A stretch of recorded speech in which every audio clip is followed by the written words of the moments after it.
Chapter 12. Jack! May shouted as he flew off the broom. She threw herself backward, her arms desperately reaching for him, hanging from the broom with just her knees, while her left hand missed completely.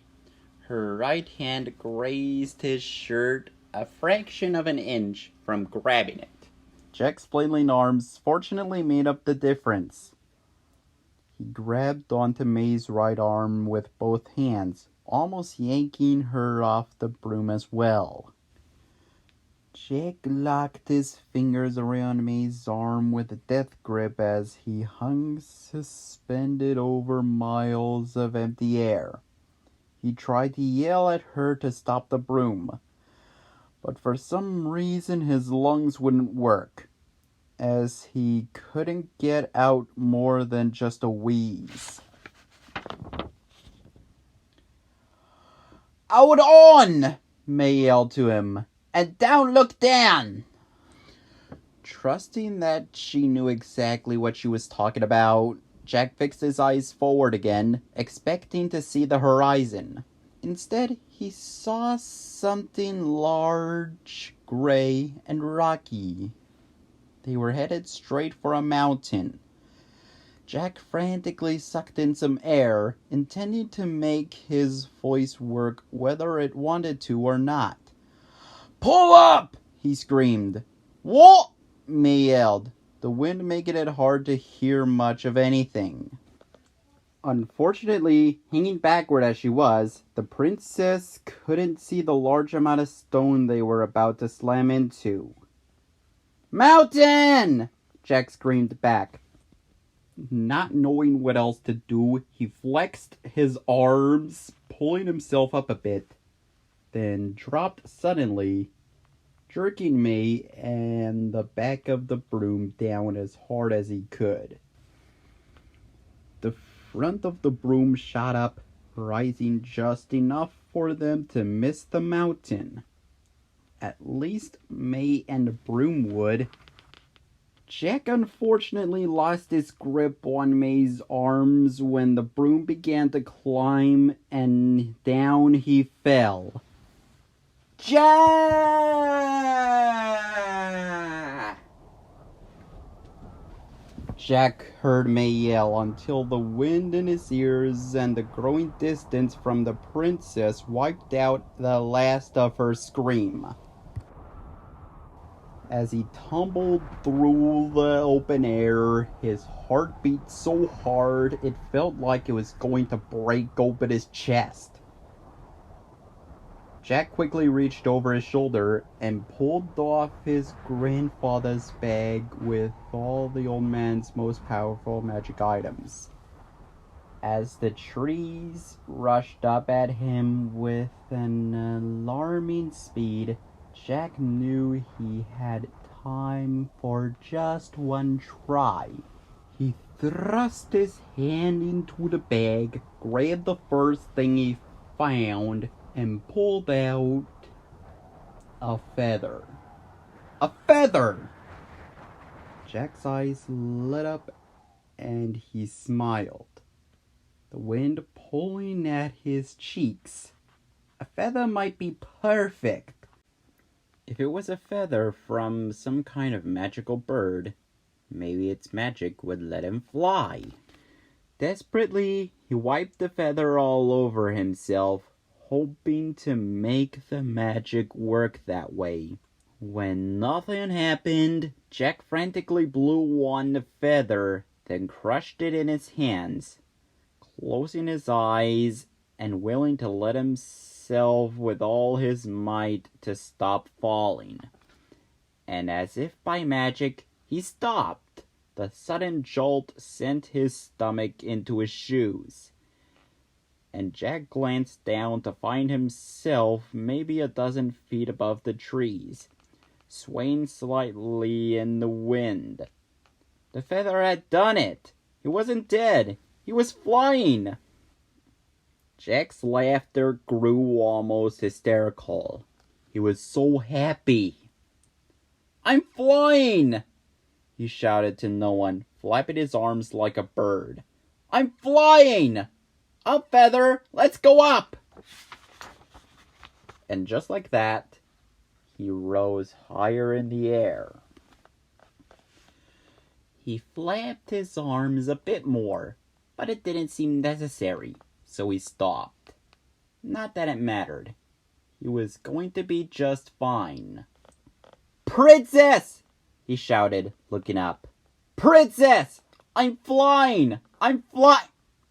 And then he noticed two log-sized fingers pinching his shirt. He wasn't flying. He was being lifted into the air. The excitement he'd felt a second ago up and took flight. Unlike the rest of him, the huge fingers ended in an enormous hand, and that hand connected to a massive arm, which ended at the mountain. Except it wasn't a mountain, it was a giant. The mountain was a giant. The mountain was a giant! "Oh, great!" Jack screamed. The feather, the stupid, useless feather, fell from his hands and floated gently to the ground below. But that didn't really matter. He'd probably managed to destroy whatever spell it had by crushing it anyway. Fantastic! As the giant lifted him higher, Jack could start to make out the creature's propositions.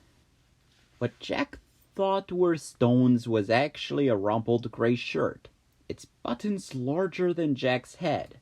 Hair jutted out from holes in the shirt, looking exactly like leafless trees. Surprisingly, the shirt had a pocket, and for a second, Jack considered what a giant would possibly need to keep in there. And then he remembered something fairly important. "Princess!" Jack shouted into the night air. "Can you hear me?" He imagined her ramming the broom right into the giant, or flying straight up into the night sky until she hit a city in the clouds or something. When he got no response, he grimaced. Out of all the options, her landing safely on the ground didn't seem too likely. The giant apparently didn't like Jack's yelling, though, as it began to wiggle its fingers back and forth. That small act threw Jack around violently, knocking his grandfather's bag right out of his hands.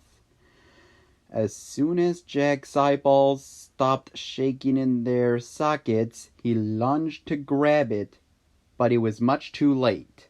The bag was already far out of reach.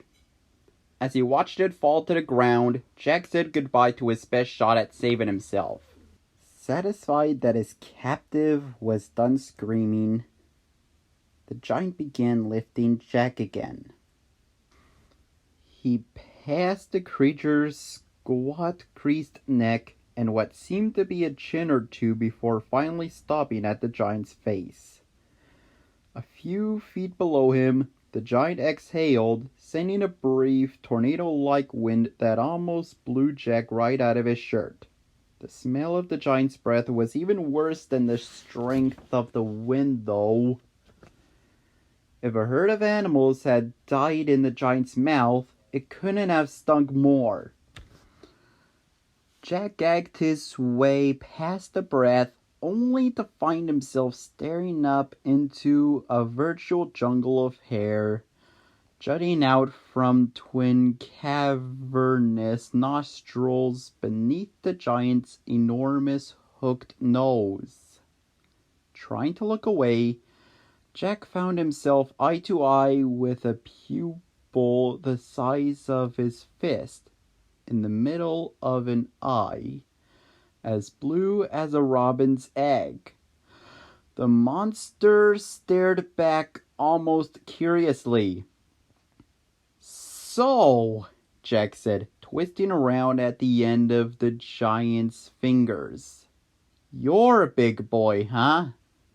The giant opened its mouth to respond, then paused. Its enormous size spinning skyward, its attention suddenly elsewhere. Something was distracting the giant from above. This was it. This was his chance to fight. Jack took a deep breath, prepared himself, then kicked at the giant's eye as hard as he could. Unfortunately, he didn't come close to reaching, and only succeeded in spinning himself around in a circle. Beautiful. A moment later, the giant's eye spun back to Jack as its other hand descended from above. It took Jack a second to realize that the giant's other hand held something as well, but then he sighed both from relief and frustration. The giant was holding a broomstick with a frightened-looking princess attached to it. "Oh, hey!" Jack said to May as she reached his level. "Been a while. What's new with you?" "What is it with our luck?" May asked, shaking her head in disbelief. "At least we didn't hit the mountain," Jack said. "Anyway, it could have been worse." "Oh, yeah?" she said with a snort. "How's that?" "Food!" bellowed the giant, his great voice shaking both of them. And then the monster tossed Jack up into the air and down into his open mouth, slamming it closed with a loud squish.